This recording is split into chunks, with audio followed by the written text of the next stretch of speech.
วัสดีค่ะชวนทำขนมนมเนยง่ายๆกับ Easy Food by ชยาค่ะคลิปนี้มาชวนทำเค้กชิฟฟ่อนหน้าเนยน้ำตาลค่ะสูตรชิฟฟ่อนนุ่มๆปาดหน้าด้วยเนยน้ำตาลนุ่มฟูหอมอร่อยทานเพลินลืมอ้วนเลยค่ะไปดูวิธีทำกันเลยค่ะขั้นตอนแรกก็มาเปิดเตาวอร์มไฟก่อนค่ะจะอบด้วยอุณหภูมิ160องศาก็จะเปิดเตาวอร์มไฟไว้ที่165ถึง170องศาเพื่อป้องกันไฟลดลงจากการที่เราเปิดปิดเตาค่ะต่อไปเราก็มาทำการแยกไข่ค่ะแยกไข่แดงและไข่ขาวออกจากกันโดยระวังอย่าให้มีไข่แดงติดไปในไข่ขาวค่ะจะใช้เป็นไข่เบอร์2นะคะจำนวน3ฟองสูตรนี้เป็นสูตรเดียวกับคัพเค้กวานิลาที่จะเคยทำไปแล้วนะคะเพื่อนๆสามารถกดดูได้ตามลิงก์ด้านบนขวามือนะคะแยกไข่เสร็จแล้วเราก็มาผสมส่วนผสมของไข่แดงกันก่อนค่ะใส่น้ำตาลทรายนมสดน้ำมันตามด้วยเกลือและกลิ่นวานิลาค่ะสำหรับน้ำมันจะเลือกใช้เป็นน้ำมันพืชน้ำมันคาโนรา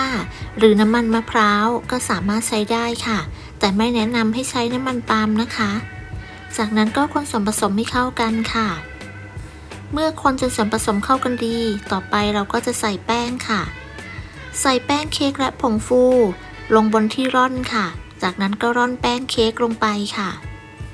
จากนั้นก็ใช้ตะกร้อมือคนส่วนผสมให้เข้ากันด้วยความเร็วค่ะ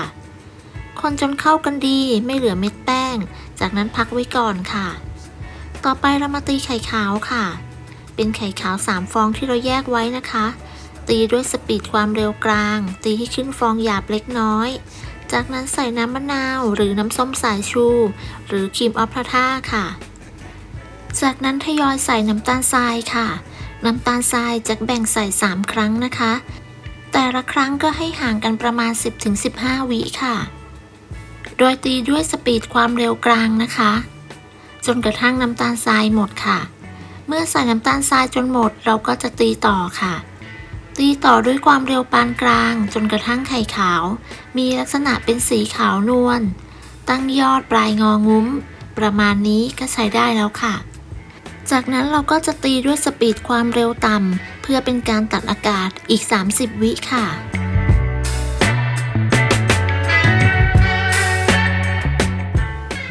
ต่อไปเราก็จะนำไข่ขาวที่ตีได้ไปผสมกับส่วนผสมของไข่แดงที่เราทำไว้ค่ะโดยเราจะตักแบ่งไข่ขาวมาใส่3ครั้งนะคะแต่ละครั้งก็ให้เราคนตะร่อมด้วยตะกร้อมือด้วยความเบามือค่ะหรือถ้าใครถนัดจะใช้ไม้พายก็แล้วแต่ความสะดวกเลยนะคะเมื่อใส่ไข่ขาวไปจนหมดเราก็จะคนตะร่อมให้เข้ากันด้วยความเบามือค่ะและจะใช้ไม้พายช่วยคนตะร่อมในขั้นตอนสุดท้ายนะคะเพื่อให้เขาคนตะร่อมได้ทั่วแล้วก็เพื่อความรวดเร็วค่ะเมื่อคนเข้ากันดีเราก็จะนำไปเทใส่พิมพ์เลยค่ะพิมพ์ที่ใช้เป็นพิมพ์สี่เหลี่ยมขนาด 7x7 นิ้วค่ะสูง2นิ้วทาเนยหรือน้ำมันที่ก้นพิมพ์ค่ะจากนั้นวางกระดาษรองอบลงไปค่ะเมื่อวางกระดาษรองอบลงไปแล้วเราก็จะเทส่วนผสมลงไปได้เลยค่ะสูตรนี้สามารถใส่ส่วนผสมได้ทั้งหมดเลยนะคะเมื่อเทส่วนผสมลงไปหมดแล้วก็ใช้ไม้คนเพื่อไล่อากาศค่ะเสร็จแล้วก็เคาะกับโต๊ะเบาๆเพื่อให้ไล่อากาศอีกครั้งหนึ่งค่ะก่อนนำเข้าอบจากนั้นก็นำเข้าอบได้เลยค่ะอบด้วยอุณหภูมิ160องศาใช้ไฟบนล่างจัดวางไว้ชั้นล่างของเตาอบค่ะใช้เวลาประมาณ20นาทีระยะเวลาอาจจะไม่เท่ากันขึ้นอยู่กับเตาที่ใช้ด้วยนะคะเมื่อเค้กสุกก็นำออกจากเตาเคาะเบาๆแล้วก็พักไว้ให้เย็นค่ะระหว่างนี้เราก็ไปตีครีมกันค่ะใส่เนยลงไปในโถค่ะจะใช้เป็นเนยสดจืดนะคะใส่เนยลงไปในโถค่ะเราก็เปิดสปีดความเร็วสูงตีให้เนยอ่อนนุ่มและกระจายตัวค่ะขั้นตอนนี้จะใช้เป็นหัวตีใบไม้นะคะเนยที่ใช้จะเป็นเนยที่มีความเย็นแล้วก็มีความอ่อนตัวนะคะไม่แข็งเกินไป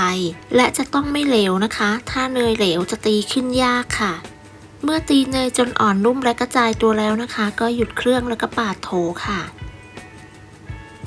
ต่อไปจะเปลี่ยนเป็นหัวตีแบบตะกร้อนะคะเปิดสปีดความเร็วสูง ตีเนยให้ขึ้นฟูเป็น2 เท่าและมีสีอ่อนลงหรือสีขาวค่ะช่วงนี้อากาศบ้านเราร้อนมากๆเลยค่ะแนะนำเพื่อนๆให้ตีในห้องที่อุณหภูมิไม่อบอ้าวนะคะหากอากาศร้อนจัดเนยอาจจะละลายและตีได้ไม่ขึ้นฟูค่ะเมื่อตีให้เนยขึ้นฟูได้ประมาณนี้แล้วต่อไปก็ให้เราหยุดเครื่องแล้วก็ปาดโถค่ะ